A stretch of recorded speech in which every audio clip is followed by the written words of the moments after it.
Lahir dari keluarga sederhana, Sari hidup bahagia bersama orang tua dan kedua adiknya. Sampai malam itu, harus menjadi malam yang menyedihkan untuk ibu dan mereka semua. Kehilangan suami di usia anak-anak yang masih sangat kecil, membuat ibu sangat terpukul dan terguncang. Bahkan kakak yang tak tega melihat Ibi, harus kehilangan orang yang paling berarti dalam hidupnya, sangat terkejut dengan kenyataan yang harus dia terima.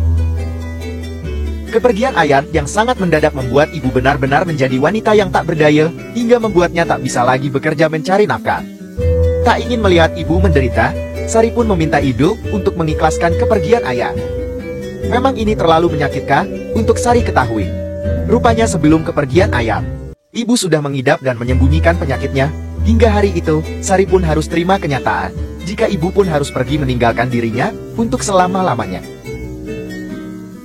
Siapa sangka dalam hitungan hari, Sari dan kedua adiknya harus menjadi yatim piatu. Keluarga yang sangat bahagia, tiba-tiba seketika hancur dan lenyap akibat kepergian kedua orang tuanya. Berjanji akan melindungi adiknya sampai kapanpun, Sari hanya ingin menjadi saudara yang bertanggung jawab. Hingga malam itu, harus terjadi pada mereka bertiga. Berpikir tidak mampu mengurus mereka ketiganya dengan baik. Kakak pun memohon pada Said untuk mengikhlaskan adiknya dibesarkan di panti asuhan. Merasa tak bisa menjaga adiknya dengan baik, Sari terus memohon pada kakek untuk tidak memisahkan mereka bertiga. Menangis dan terus memohon agar kakek mengizinkan Sari merawat adik-adiknya. Namun sayang, kakak tidak bisa mengizinkan akibat dirinya yang masih sangat kecil dan tak mungkin mampu menghidupi adik-adiknya. Raffi, adik terkecil Sari, terus berteriak tidak ingin dipisahkan darinya. Bahkan Mira yang terkejut melihat Sari harus tinggal dan tak ikut dengan mereka pun menangis, seolah tak ingin dipisahkan dari saudara kandungnya itu. Berjanji akan secepatnya berkumpul kembali, Sari meminta agar Raffi dan Mira tidak berpisah dan terus bersama. Sampai 20 tahun kemudian, janji Sari untuk menjadi wanita sukses pun berhasil dan dapat dia wujudkan. Menjadi satu-satunya wanita muda kaya raya di kota itu, Sari benar-benar berhasil membuktikan janjinya. Meminta sekretaris untuk mencari keberadaan Raffi dan Mira. Rupanya sekretaris juga belum mendapat kabar apapun tentang keberadaan mereka. Kerahkan semua orang untuk mencari mereka. Siapa sangka ternyata Mira bekerja sebagai penjual kue tradisional di pasar pagi.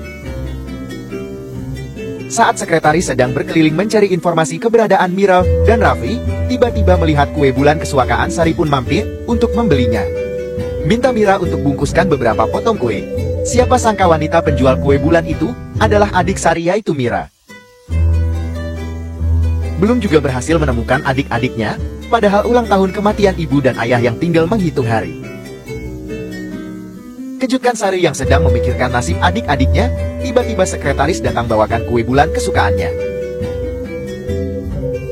Adikku, kue bulan buatanmu rasanya sama persis seperti buatan ibu.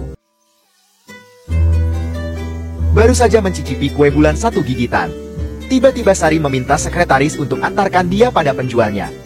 Memberitahu Sari jika penjual kue itu adalah wanita yang masih sangat muda, mereka pun segera pergi menemui Mira. Siapa sangka saat Sari dalam perjalanan menemui Mira, ternyata Mira sudah lebih dulu pergi akibat urusan mendadak. Mengetahui jika kekasih Raffi mengkhianatinya dengan bosnya sendiri, membuat Raffi marah hingga harus menghubungi Mira. Bertahun-tahun bekerja keras untuk kumpulkan uang biaya pernikahannya dengan SANTI. Bahkan seluruh uang yang ia hasilkan bersama Mira pun dipercayakan kepada SANTI. Siapa sangka justru uang itu digunakan Santi untuk memenuhi kebutuhan dan kemewahannya bersama pria lain, yaitu Oki. Entah kesalahan apa yang diperbuat oleh Raffi, sehingga dia harus mendapat wanita yang mengkhianatinya. Bahkan tak tahu malu, Oki memberikan uang pada Raffi. Sedangkan uang yang selama ini dia nikmati bersama Santi adalah hasil kerja keras milik Raffi. Merasa direndahkan dan dihina, Raffi pun ingin memberi pelajaran dan membalas rasa sakit hatinya pada Oki. Oki yang marah akibat dirinya diremehkan oleh Raffi pun akhirnya memukul kepala Raffi dengan botol hingga membuat Raffi jatuh ke lantai. Saat Oki ingin memberi pelajaran lagi pada Raffi, tiba-tiba Oki melihat kalung milik Raffi dan memegangnya.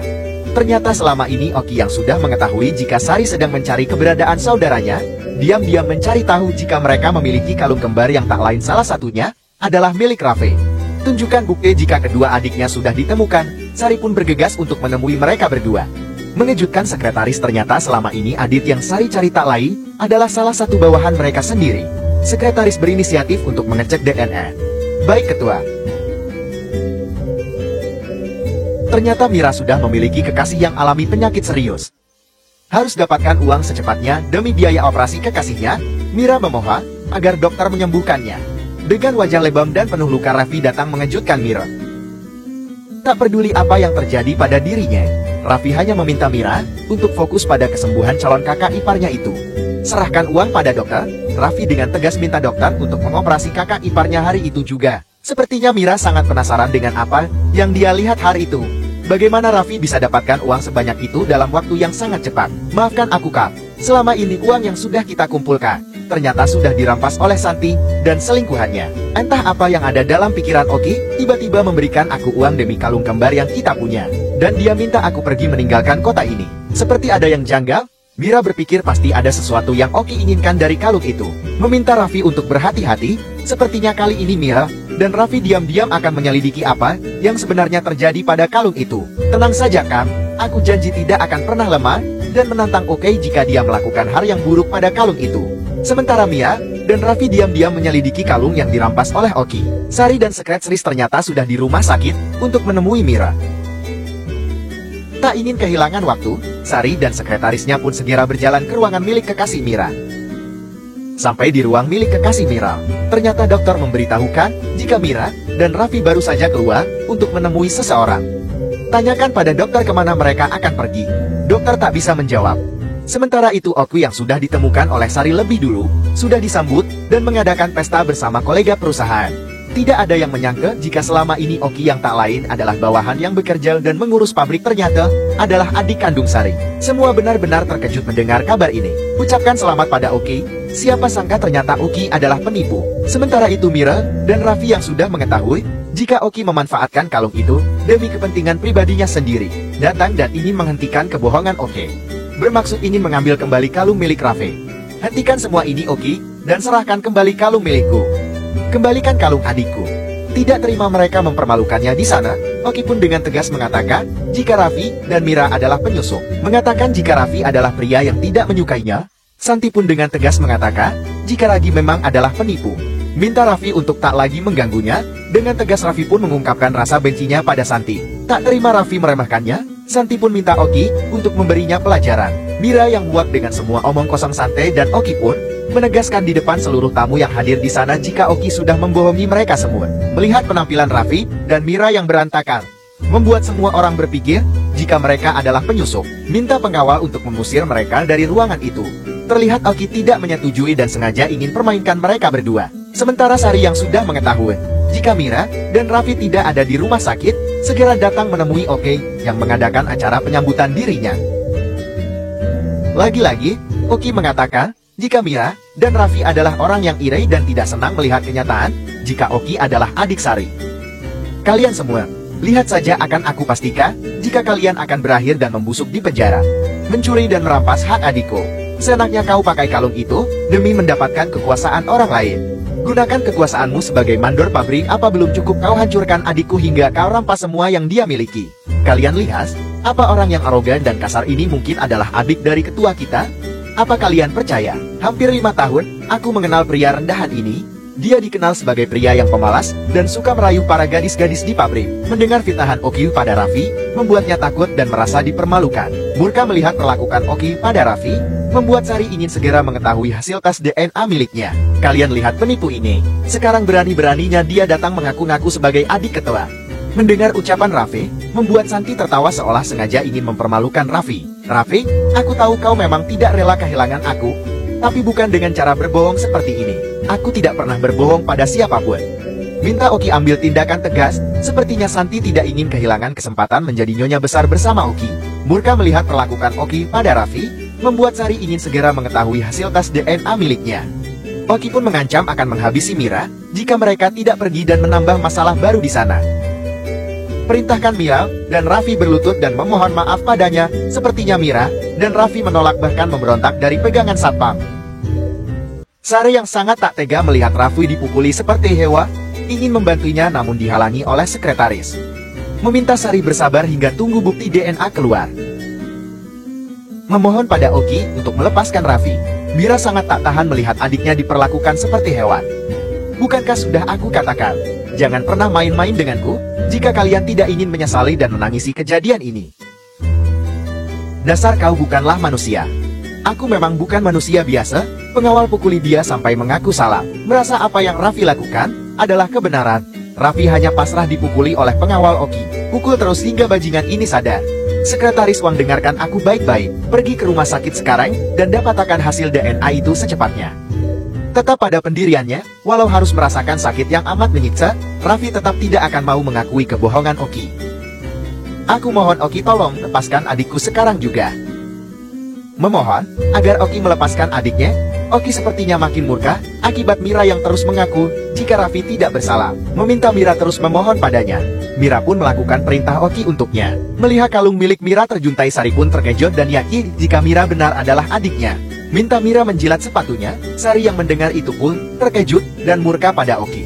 Oki yang tidak mengetahui jika Sari memiliki adik selain Raffi, tidak pernah berpikir jika Mira adalah saudara kandung Sari. Minta Sari untuk tak mempercayai omong kosong Mira. Oki menegaskan mereka hanyalah pembohong. Kepala pabrik yang mengetahui jika Raffi adalah bawahannya pun ikut membela Oki. Mira yang belum mengetahui jika Sari adalah kakak kandungnya pun hanya ucapkan rasa terima kasihnya pada Sari. Kakak, aku di sini sudah lama, aku menantikan keajaiban ini. Aku berjanji akan hancurkan siapapun yang mencoba menghancurkan keluarga kita. Jadi kau gunakan kalung itu untuk mengakui jika dirimu adalah adik dari ketua ini. Benar sayang, lihat aku adalah saudaramu. Jadi kau benar kakakku. Kau yakin? Kakak Mira, apa benar ini kakak kita? Oki yang tak senang melihat Raffi mengatakan jika Sari adalah kakaknya pun mengatakan pada Sari jika dia telah tertipu oleh kebohongan Mira dan Raffi. Minta semua orang untuk tenang sampai Sari bisa membuktikan jika Oki atau Raffi yang benar adalah adik kandungnya. Apalagi yang Anda ragukan? Bukanlah jelas-jelas Oki sudah buktikan jika kalung milik saudaramu ada padanya? Ketua grup kita sepertinya masih bingung. Tapi aku paham memang tidak mudah mempercayai orang yang sudah lama tidak kita kenal selama bertahun-tahun. Tunjukkan bukti hasil pemeriksaan jika dia adalah adik kandung Sari. Oki memiliki bukti tes DNA. Tunjukkan bukti dari rumah sakit. Oki lagi-lagi membuktikan jika dirinya adalah adik kandung Sari. Bahkan semua tamu yang menyaksikan sangat menyayangkan keputusan Sari yang masih meragukan Oki adalah adik kandungnya. Bukalah matamu kau, jangan tertipu oleh mereka. Semua bukti sudah jelas. Apalagi yang masih kau ragukan dariku? Apa yang kamu lakukan? Aku bilang tetap tenang biar aku yang buktikan itu sendiri. Semua keputusan akulah yang berhak memutuskannya. Memastikan jika tidak ada yang bisa mengambil keputusan selain Sari. Sepertinya kali ini Oki tidak bisa berkutik. Takut jika kebohongannya terbongkar. Oki dengan gegabah malah memarahi Sari di hadapan semua orang. Kepala pabrik yang ketar-ketir akan masalah ini sepertinya mulai panik jika ternyata Raffi terbukti sebagai adik kandung Sari. Namun karena tahu jika Oki memiliki bukti hasil DNA yang akurat, kepala pabrik pun memutuskan untuk tetap mendukungnya. Minta satpam untuk menangkap mereka. Sepertinya kali ini masalah akan semakin membesar. Tak terima jika kakaknya diperlakukan seenaknya. Raffi dan Mira meminta Oki untuk melepaskan kakaknya. Diam, bukankah sudah berulang kali aku minta kalian untuk pergi dari sini? Sekarang aku sudah memiliki hak untuk menguasai perusahaan. Sudah tak ada gunanya lagi kalian memohon padaku. Bukankah kau sendiri yang memintaku untuk menandatangani surat penyerahan kuasa perusahaan hari ini? Secara resmi, aku sudah punya hak dan keputusan untuk memimpin perusahaan, dan kau ada di bawah kendaliku. Datang dengan beberapa ajudan untuk menangkapnya. Kali ini tidak ada kesempatan untuk Oki membela diri. Bawakan bukti jika Raffi dan Mira adalah adik kandung Sari. Kepala pabrik dibuat kecewa dengan hasil DNA yang dibuat oleh Raffi untuk membohongi semua orang. Meminta maaf pada ketua akibat kedatangannya yang begitu lama dan terlambat. Membuat kepala pabrik menanyakan kejelasan yang sebenarnya terjadi pada sekretaris. Sekretaris, apa yang sebenarnya terjadi? Tolong katakan padaku. Hei, beraninya kau memukul ayah angkatku? Apa kau sudah bosan hidup? Minggir kau bajingan tak tahu diri. Apa kau tak tahu jika dia adik ketuamu? Benar sekali tuan. Aku minta perhatiannya pada kalian semua yang ada di dalam ruangan ini. Buka mata kalian jika pria ini adalah penipu yang sebenarnya. Beraninya kau menipuku dan memfitnah saudaraku. Sekretaris Wang, hari ini juga aku ingin kau membuat bajingan ini menghilang dari Jiangchan selama-lamanya. Terima keputusan dari Sari sekretaris pun menjalankan perintahnya. Bak disambar petir kepala pabrik dan Oki pun sudah tak bisa berbuat apa-apa. Menyesal pun sudah tak ada gunanya. Mira, jangan khawatir. Sekarang kau dan Raffi sudah aman. Bertahun-tahun mencari keberadaan adik kandungnya. Akhirnya Sari berhasil menemukan mereka kembali. Seperti mimpi, kebahagiaan yang tak bisa diungkapkan dengan kata-kata. Janji untuk menemukan mereka kembali dan kumpul bersama sepertinya sudah di depan mata. Tak percaya jika kakak yang selama ini mereka rindukan adalah sosok orang yang sangat dibanggakan di kota itu. Mira dan Raffi sangat bangga padanya. Kakak, akhirnya aku bisa menemukanmu kembali. Benar adik-adikku, aku adalah kakakmu. Aku di sini untuk kalian. 20 tahun bukanlah waktu yang singkat. Kali ini izinkan aku menembus semua waktu yang terbuang sia-sia.